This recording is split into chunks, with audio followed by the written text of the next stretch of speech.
350 वर्ष गुलामगिरीत पडलेला सह्याद्री ज्वालामुखीसारखा जागा झाला.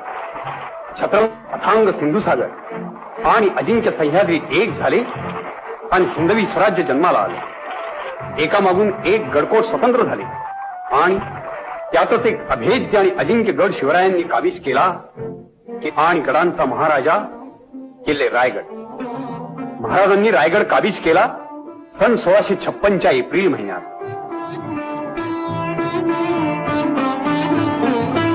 उभ्या दख्खनच्या मुलखात रायगडासारखा दुसरा गड नाही. रायगड बुलंद आहे, बाका आहे, बेलाग आहे. उत्तुंग पहाडांनी गडाला गराडा घातलाय. सीतेच्या हृदयात रावणाला प्रवेश मिळणं जसं अशक्य तसा स्वराज्याच्या शत्रूला रायगडात प्रवेश मिळणं हे अशक्य होतं. रायगडात शत्रू शिरेल फक्त फितुरी झाली तरच. आणि राजधानीच्या दृष्टीनं गडावरती वेगवेगळी बांधकामं करण्याचा हुकूम महाराजांनी हिरोजी इंदुलकरांना दिला. हे हिरोजी इंदुलकर स्वराज्याच्या बांधकाम खात्याचे सुभेदार होते.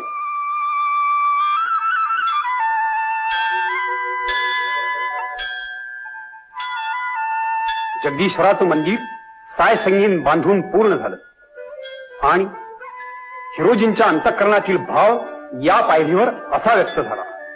सेवेचे ठाई तत्पर हिराजी इंदुलकर. रायगडचे हे चिरेबंदी रखवालदार. माणसं बेईमानी बनली पण ह्या चिरेबंदी शिलेदारांनी मात्र अस्मानी आणि सुलतानी हल्ले आपल्या छातीवर झेलीत झेलीत गडाच्या महादरवाजाचं रक्षण केलं.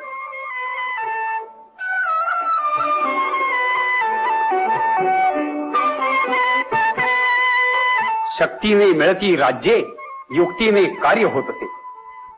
भवानी तलवार आणि गनिमी कावा हीच ती शक्तियुक्ती होती. त्या शक्तियुक्तीनंच हिंदवी स्वराज्य स्थापन झालं. त्या शक्तियुक्तीचा श्रीमंत योगी इथं नांदत होता या बालेकिल्ल्यात. बालेकिल्ल्याचा आणि राजसभेचा हा दरवाजा, गडावरचा उंच ठिकाण, हे शिवमंदिर.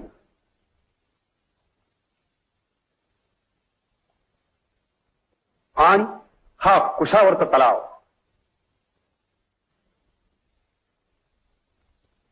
गंगासागर.